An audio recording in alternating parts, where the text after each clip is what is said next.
Great. Dude, that was... I already started streaming.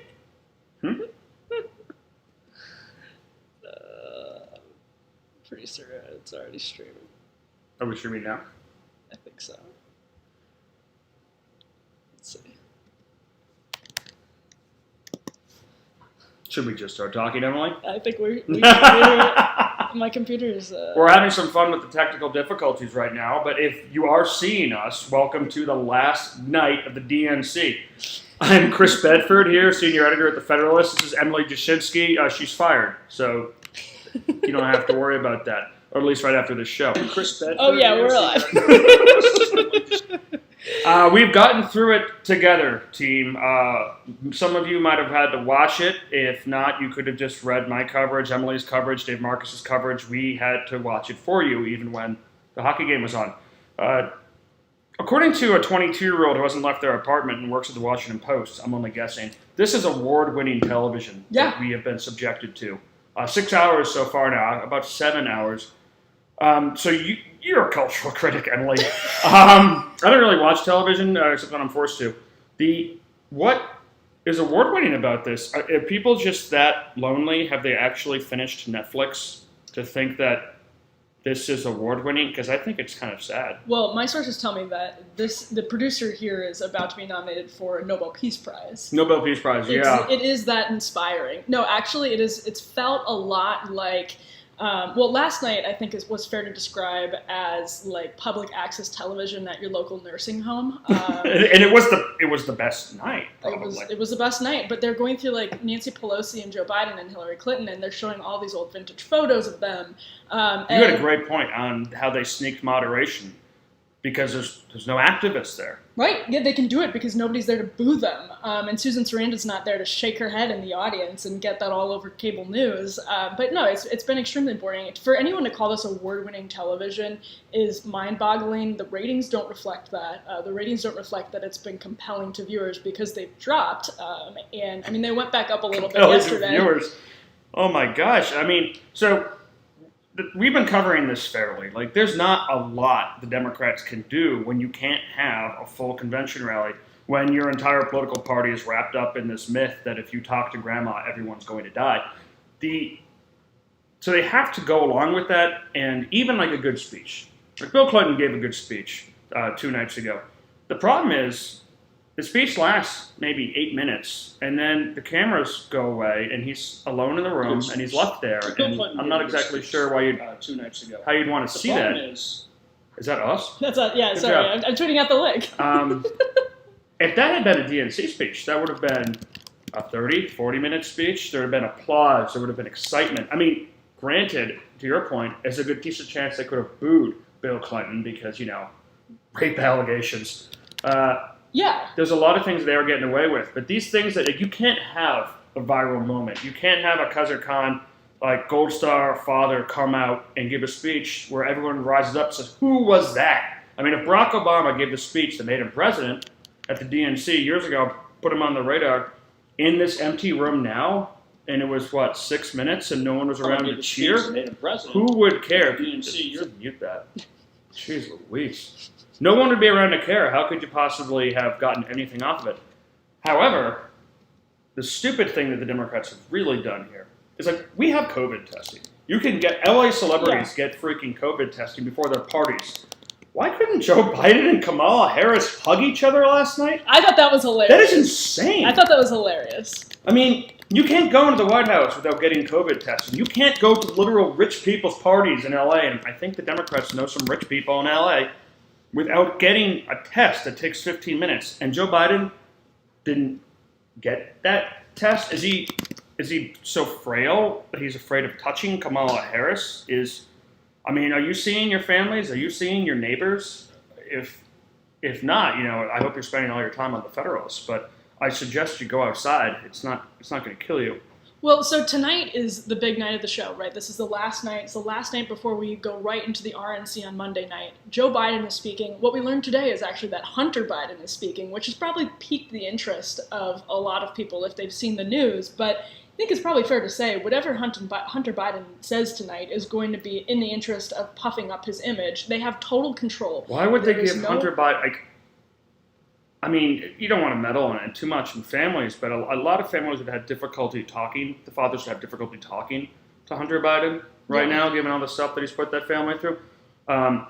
Each family has to make their own decisions, but I certainly wouldn't bring my crackhead son with all the illegitimate kids who's sleeping with my dead son's ex-wife out on the stage to promote me. What is the point of this? Why are they doing this? The man should be in private. He should work on his demons in private. Well, so I think you can basically boil the message of the DNC for this week down to 3 points. They want to talk about, like, Joe Biden is the safe choice. They're talking about, I'm about to have a Rick Perry moment. Well, no, and Hunter's a safe choice? I was getting there. He's decent. Give me a second. I literally am about to have a Rick Perry moment. I had 3 things in my head, and now I'm only remembering 2. But the point of having Hunter up there is that the point of having Hunter up there is that they've been. Oh yeah, the second thing is patriotism. So they've been Joe Biden's the safe choice. Democrats are the true patriots, and 3, Joe Biden is a really good guy. And that has been a message that's been repeated and emphasized every single night. They've been bringing character testimonies out ad nauseum, and that's been a huge focus of it. And it was a part of Obama's speech. It's been a part of many, many of these speaker speeches. When you think perhaps Obama's speech, Joe, I like him. Yeah, he oversaw things for me. But I think it's actually smart for Democrats to put Hunter Biden up there, because what they're going to do is have a totally controlled way to get ahead of any further attacks on Hunter Biden by dragging him out here and showing him as a loving son. Only if they lock him up in the same basement that Joe's in. I mean, if you have a guy who is, well, maybe he's calmed down, and I hope he has. You don't want to see anyone go through that. But you have a guy, he seems like he's impulsive and self-destructive. Yeah. I've gone through stages of that in my life, and I don't know exactly what they're going to do. He's still doing this shady business. He's still getting in trouble. I mean, since his last apology round, we've discovered a son or child. I don't know if it's a son who he won't acknowledge. He's getting sued by the mother. This is a troubling person to bring out on the stage, but I guess there's nobody to boo him. Yeah, but it's also it's a completely controlled environment, right? Like you're saying, because this is the way to get ahead. Not even any hugging. Well, if your thing about Joe Biden is going to be that he's a wonderful husband and father and friend, then you kind of have to find a way to deal with the fact that he has a son like Hunter who is as troubled as he is. And a lot of American families have that. Most American families have to deal with this. This is real life. And this kid had a hard life. Yeah, he did. And so the best way to do it is to get ahead of it in this completely controlled environment. So I think what we're going to see from Hunter Biden is a very boring speech that's probably aimed at tugging on people's heartstrings. You're not going to get... But we already did the sadness night. Like, remember, night 1 was Republicans. Sadness. Night 2 was the rather sizable struggles that Joe Biden has dealt with, losing his family, losing his son, again, like going through a lot. Barack Obama doesn't really like him or respect him. There's a lot of things that he's had to overcome in his life. And the difficulty the Democrats have faced is they haven't had the rah-rah cheering crowd circus atmosphere of a bunch of drunken activists at a convention to like balance that out. It's like, I mean, the second Star Wars is a great movie, but you don't watch it to get pumped up. I mean, the bad guys win, unless you're pro-bad guy. Well, yeah, so Hunter Biden tonight, that's not going to be, I don't think that's going to be, like, he's not going to bring down the House, but it's, I think, tactically a smart move. But on a broader level here, this DNC, I think it's fair to say that it has been aimed at saying Democrats are the real patriots, which again is something that you can only get away with when you don't have an audience because they booed God 8 years ago, and they've been booing the flag for like... Woo, they don't like the flag. They would have all knelt for the national anthem, but instead what we've seen is every single night the thing starting off with the national anthem, and in like high production videos that they clearly poured a lot of money. It's good. It's like going to a ball game at first. Award-worthy. With a benediction. Although, have you noticed they moved the prayer to the back? Yeah, they moved the prayer to the end. And they had that the priestess of Washington give the second night, and it was horrible. It was weird. Last night I was unfortunately unable to tune in as much as I wanted to until the end because the network's cut before the prayer. Right. You have to watch this on like the DNC's website on Twitch to get the really bizarre musical performances they've been ending most nights with, and the prayer. Right, which is, again, it's technically smart because I really have to give the party credit because they usually are incapable of mustering even an effort to appeal to the kinds of voters that they need to. And that's partially because they're run by millennials like myself who are obsessed with critical race theory and the... I can't even stand to talk to you. I know, it's tough. And the destruction of the gender binary. So partially it's because the party is like... There are a lot of those people who are in higher roles in the party right now, but it's also just because even the establishment types are terrified of the activist types, and they don't want to upset them, and so they just kind of go along with it. What ended up happening is that alienated a lot of people that ended up becoming Obama voters who voted for Trump. And now the party, I think, is actually doing a really good job over the course of the convention. It's boring as hell. Don't get me wrong. It's difficult to spend a couple of hours that people aren't watching to undo lighting America literally on fire. Most of its major cities. Yeah, no. They have the mayor of Atlanta coming tonight. What has the mayor of Atlanta done? I mean, I can't imagine the amount, we should be chasing this down right now, the amount of police officers in Atlanta who are afraid of their job, who are leaving the city, people who are fleeing. A woman who was, a child who was shot outside of that Wendy's by the, Fallujah type environment that's been allowed to happen from the mayor. I think the DA of Atlanta sued the charity that was setting up a defense for the police officer who followed textbook in that police shooting. Even if it's troublesome, if that's a textbook example of police use of force, and the DA tried to expose who the funders were to topple it. I mean, why would you want that person in law and order? And another weird thing that's going to be weird for the activists, Andrew Yang, super interesting guy.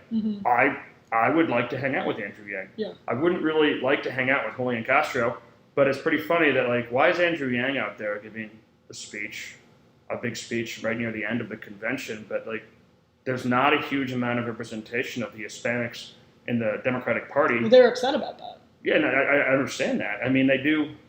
The Hispanics have played extremely heavily in the Democratic primary, not just in the candidates, but in the issues, discussions of immigration, border enforcement, ICE. Why aren't they put up on a pedestal at the Democratic National Convention? Well, so that gets to the question of why they would give Bill Clinton so much more speaking time than AOC. Because he's smarter, more interesting, more accomplished. He's less attractive now. Well, actually, he's a handsome guy.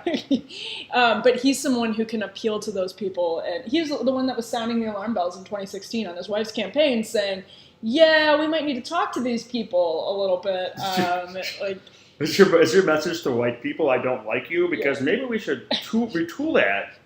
And there she's probably like, go back to the Hampshires. He's like, all right, I will. To the Hampshires? Where does he live? To the Hamptons? Hamptons. No, they live in Chappaqua. Where's Chappaqua? It's New York? Outside the city. Yeah. Nice place. Okay. What did you think of Kamala Harris' speech? It was down the middle. It didn't really talk on a lot of the major issues other than justice. It wasn't as incendiary as her. She's one of the more incendiary senators that we've ever seen in those hearings. Yeah, and has one of the furthest left voting records of anybody in the Senate right now, by some measures. And she just votes for things. She doesn't really, sponsor bills. She doesn't actually do things. She doesn't craft legislation. She just jumps onto the next left-wing bus, if that's where the party's going. Like they're truant teenagers. Yeah. And then she turns around and attacks whoever agreed with her a moment ago, who's now to her right. She's the most virulently anti-Catholic major candidate that we've had on any ticket in modern history. Absolutely. And she calls the Knights of Columbus, which is a men's club that does charity and does barbecues for the church, an extremist organization. She helped. Do you know how that happened, though? I guarantee you a staffer was doing research, and some dumbass millennial staffer put that in her docket, and the question She's got the asked. senator of California. No, I know. I'm just saying, that's how that happened. I usually try to use my brain before I launch my public stage religious persecutions, at least a little bit, The Bedford Inquisition. I Google it first. Who are the Knights of Columbus? Oh, they do the barbecues and take care of people at old folks' homes and do life insurance? Sounds extremist. She's a virulently anti-Catholic person. But the weird thing about it, let's talk about the optics, because this is all about optics. Mm-hmm. Talking to an empty room, an empty stadium, with the shots that showed it empty. Yeah, I agree. I mean, who do you have to fire on your campaign to make sure that never happens again? Because that person should be fired. I think they were happy with it. And again, this gets to the Washington Post calling it, which is, we started right with this. The award-winning. Yeah, is award-worthy production. And I just don't agree with that at all. I mean, I think things were well-produced, but well-produced is like how you describe a lot of political ads. They can be well-produced, but not smart or clever. We're in the age of Game of Thrones. Yeah. Like, that's not award-winning television, the freaking DNC. No, it's not. And, like, the DNC also has been so boring. It has just been remarkably boring, and the way to make it more compelling would have been to be a little bit more clever and underproduce some of the stuff, have more raw, live moments, and less of these sort of soft landscape shots. People have reacted the best of all of these things to the roll call vote, which was hilarious. It had all of these different activists casting their ballots for their different states, the delegates casting their ballots for their different states, and that people really enjoyed that because it was unpredictable. What was with the Delaware part? When they went to Delaware and the old guy's like, Delaware, pass! And they just changed it, and then they went back to him and they started again. No, he was talking about calamari. Did you catch this? Or was that Rhode Island? That was Rhode Island. That was Rhode Island. Yeah. Someone was talking. Not all East Coast states look the same. They do when you grow up in Wisconsin. I'm not exactly sure where the state is, right so I don't even know. Just like Hillary. Anyway. Who are you looking forward to most tonight? Well, obviously Joe. Of course, Joe, because right behind Joe. Who are you looking forward to? But I think what's important about Joe Biden's speech is that I don't think we've seen him. He's going to have to be on camera for 15-ish minutes, maybe 20 minutes, and on a big stage. Mm-hmm. And he's done some longer interviews with people on like Zoom style calls. Yeah, who's he done an interview with? But we haven't really seen him on a stage like this since his last debate with Bernie Sanders, which I don't think went particularly well. Come on, man! Come on, you know the thing. He's I think the most alarming thing about Joe Biden, and I say this in good faith because I think it's genuinely sad, is that his condition does seem to deteriorate quickly, like month to month. Well, we've all seen this. We've all had to look through this with people who we love. Yes. And people who are he's in the public spotlight, unfortunately, and it must be tough. But it happens, once it starts to happen, it happens quickly. It's alarming. Yes. How quickly these things happen. And we're seeing that. Mm-hmm. Even when he came out to talk at the end, it was a nice surprise visit with Jill Biden in school. Yep. She looked so nervous when he was speaking. Yes, she did. Yes. Like a little bit, like I don't want to say ISIS video nurses, but she was nervous. And he was fine, but he said he lost where he was. He's like, she's a great lady. It's like, lovable Joe, but I think he was losing his place, and it's difficult already to give a speech in the public space. He's used to it. He's a career politician, but I don't envy him going into this. No, and that's why I'm most interested in his speech, because I think it'll be this is a big moment to see whether or not he's capable. I mean, because he's supposed to have to debate Donald Trump. And Donald Trump I don't think that's going to happen. A vigorous debater, and I say that, I think that's a pretty objective description of his debating style. I still watch his Jeb debates every now and then. Oh, the Jeb debates, but he's also... like, you apologize to my mother. She's a wonderful woman. And Trump goes, maybe she should be running. Yeah.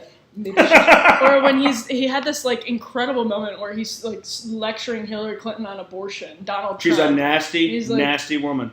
They ripped them out of the womb, and like it was incredible. A mic drop moment. I was in Las Vegas. I was at a cowboy bar because I went to Las Vegas too late to get past Secret Service. Thank goodness, because if you're behind Secret Service on a debate, it's just like you're in a room with a bunch of reporters, the worst people on the planet, they're bad, and like a coffee bar and bad internet.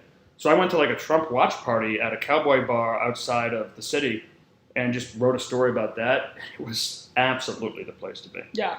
Well, so this is why I'm saying tonight is an important moment for Joe Biden, because I'm curious to see how well he manages getting through. I mean, he's going to be live on his own, giving his own speech. I'm curious to see how well he manages it. If it looks like it's a real struggle for him, that I think is going to be very telling about the march about his campaign strategy and about his ability to win in November from now until then. So I think it's going to be telling to see how he just performs mentally. That's important, and maybe he gets through it fine, and maybe he's just... And then the Washington Post could be like, see, idiots, there's nothing wrong with Joe Biden. He can tie his shoes. He just doesn't want to go outside on a normal day. But yeah, so that's what I think is going to be the big tell with Biden's speech. Who are you most looking forward to? Buttigieg? He's still around. He got rid of the beard. He's a professor at Notre Dame now? I don't know what he's doing. Catholic institution. Yeah. Turn it into public housing. I guess I'd like to see the Yang Man back. Yeah. That's going to be interesting. But I just don't think he should speak on behalf of the Democratic Party anymore because the Democratic Party clearly wants nothing to do with Andrew Yang. Really? Yeah, I don't think they do. He did all right. No, he did, but I'm saying the party establishment, I don't think wants anything to do with Andrew Yang. That makes sense. Yeah, so I just think it's funny that he's going to speak on behalf of the DNC. I really respect Andrew Yang. I think he should reserve his... I still don't exactly know who he is or where he came from. Oh, nobody knows that. It's a secret. It's a legend. He's like a middle class dude. No, I don't think he's middle class. He's not like a billionaire though. Right. I remember when people looked at his finances, he's not as successful. So I was talking to some guys last night about why didn't the DNC pull out all the stops? Why don't they have Steven Spielberg producing this? Why they know people in Hollywood? And it was explained to me. I learned that they don't. The problem is there's only so much that Steven Spielberg and guys like that can give them. It'd be an in-kind contribution to volunteer your time, and it's a huge amount of money to pay people like that. The out-of-pocket for the campaign. The DNC doesn't have the money to actually do this. It takes out of your ability to campaign. And to put on a better show would it just cost money? I think that Donald Trump, though, because the RNC is better run than the DNC. Donald Trump's a better showman than the Democrats are. He's obviously. Best showman we've had in office since Reagan. Professional.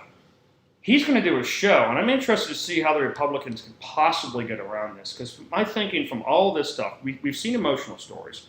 We've seen uplifting stories. We've seen good political speeches. To me, it's all lost in the fact that it's a frickin' 1992 style Ross Perot infomercial. Yeah. A lot of good information in there, but didn't change the election. No, but I think they're kind of okay. You need with people. That. But again, I think the Democrats are I think they just, after Monday, that they were sort of widely derided, even among the corporate media. I think that was just a matter of we need to cross our fingers, get through this week, and if people aren't blown away, that's fine, because part of our message here is that we're the safe choice. We're going back to better, which is the Selena Meyer tagline. Well, no, I don't think it. You think Tom Perez is that smart?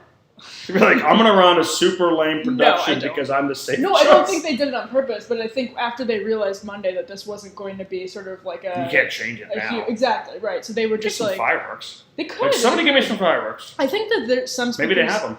I have no idea whether this is accurate. My impression was that some speakers ended up being live instead of pre-taped, and so I think they tried to do a little bit more of that. But I think that after Monday they realized our plan for the virtual convention turned out to be really boring. We need to get through this week, and that's that. And part of it's fine because, no, they're not getting monster ratings, but at the same time, I took a look at the ratings, and the ratings in the demo are pretty small. The younger demographic are pretty small. It's a lot of old people watching this. Yeah, it's a lot of old people watching this, and so they just want to. People were pissed. It's where is Fox? Yeah. What is? I keep on changing the channel. And it's the same crap. Well, it's been great for MSNBC. MSNBC has had the highest cable ratings every night. So you have to wonder, though, about that. MSNBC and then CNN, not two leading cable stations. They get crushed by Fox. They're leading. Yeah. So if they're leading, is the DNC reaching people that aren't already 100% in the tank? A few, and that's again their strategy is they need to sway a few voters in those Rust Belt states, basically. So of course they need to increase turnout in urban areas, but they also really just need to get those Obama-Trump voters to be Obama-Trump-Biden voters, and that's why there's this I find it very disorienting and jarring display of DNC patriotism, but that's why they're doing it. It's completely. I'm glad to see it. I wish the policies backed it up. I wish the personalities backed it up, and I would like to go back to a time where both parties respected God and the flag, and we didn't have to argue about the national anthem and Jesus Christ. I mean, that's what I'm saying. Like, it's insane. If the net benefit of this can be that we all, like, it's normalized on the left to agree on the founding documents. President Obama spoke in front of, like, a Constitution display yesterday. He spoke about how the Constitution had a North Star embedded in it. That was in front of, like, the hallway display, like the lame thing that children are in front of. It's like, was the Liberty Bell unavailable? I mean, maybe. But so Trump wants to do Fort McHenry, probably for the vice president. They're talking about the South Lawn. They're talking about the Carnegie Building in D.C., which is stunning. They're trying to, and we'll see how this goes. Obviously, the National Park Service has already leaked the permit application, unless CBS spends all day refreshing park permits, which I doubt.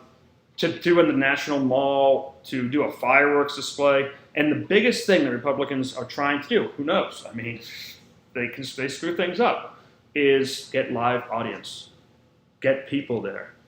And I think that will make a huge difference. I mean, the best moment of the DNC, maybe for me, and they didn't know it was coming, so they didn't focus on it, was when Joe Biden's grandkids ran out and surprised him when he got the nomination. That was wonderful, but the cameras didn't know, and he didn't know, because the kids surprised him. Very cute. So they didn't focus on it. And you're like, what the heck was that? It was only when I rewatched it, I'm like, oh, those are his grandkids. That's wonderful. Yeah. No one told the DNC that, like, hey, there's a touching moment. Someone's going to touch Joe. It's his grandkids. They love him. They're happy for him. But again, I don't think that boringness is a real, like, I don't think having a boring convention is that big of a knock to the Democrats' 30,000-foot view, because they're trying to display themselves as the safe choice. At this point, they just want to have no unforced errors, which sucks as a strategy because their candidate is Joe Biden. Do you remember John Kerry's convention? Error. Do you think I remember John Kerry's convention? Do you know how old I am? Time is a flat circle. Yeah. Well, once you're after 30, it's a flat circle. How dare you? Well, he was trying to convince everyone that he wasn't like a windsurfing wussy, which he absolutely is. There's actual pictures of him windsurfing. And he was trying to counter how George W. Bush was a tough guy. So he had swift boats on the stage and was draped in the American flags and ran as a Vietnam veteran. And it's like, we remember your time. You remember when he was testifying against the American soldiers. Yeah, I mean, I wasn't alive, but yes. I'm everywhere at once. Yeah, you were definitely alive. I guess they avoided some of those unforced errors because that really played back against him, because a lot of Vietnam veterans were like, wait a second, I remember this. Nowadays, whenever a reporter in D.C. is 25 years old and there's no yesterday and there's no memory and everything's unprecedented, they could probably get away with that crap because no one can remember. Well, and we're also, like, the Trump moment has just made the media go from liberally biased to just completely delusional. It's wonderful. It's the most honest they've ever been. Yeah, no, I mean, that's a legitimate debate to have, and I don't know, but I do think this DNC, I think at the end of the day, they wanted to just get through this without any unforced errors. I think that's going to be their strategy from now until November. We've got a good 20 minutes of who knows? Well, okay, so if they are, again, the reason that they've been able to get away with this national anthem thing every single night, which I think we both agree is probably a net benefit to the culture at large and to the country at large, the only reason they've been able to get away with it is because the cameras aren't catching half of their delegates kneeling, and which they would absolutely do. And so from now until November, so stupid. If they're running on this platform of patriotism, which they seem to, the convention is a good window into what the central messages of the campaign are going to be in that home stretch. And if this convention's... Wait, what are the messages? Republicans join us and tragedy? And tragedy. Yeah. Yeah. Okay. Well, I mean, geez, let's dig up Ted Kennedy and run him. He's a freaking sale. Actually, Ted Kennedy versus Donald Trump would have been an unbelievable election. Yeah. Do a Kennedy impression. No. I will not do a Kennedy impression. That poor girl derailed my presidential campaign. Speaking of tragedy. Yeah, well, let's not go down that road. If only you'd had that foresight earlier. Well, tune in tomorrow morning to the Federalist. We will be staying up all night, so you don't have to. And we'll be covering this in depth and what we can pull from this, how Sleepy Creepy does, and tune in. We look forward to seeing you there. Tune in.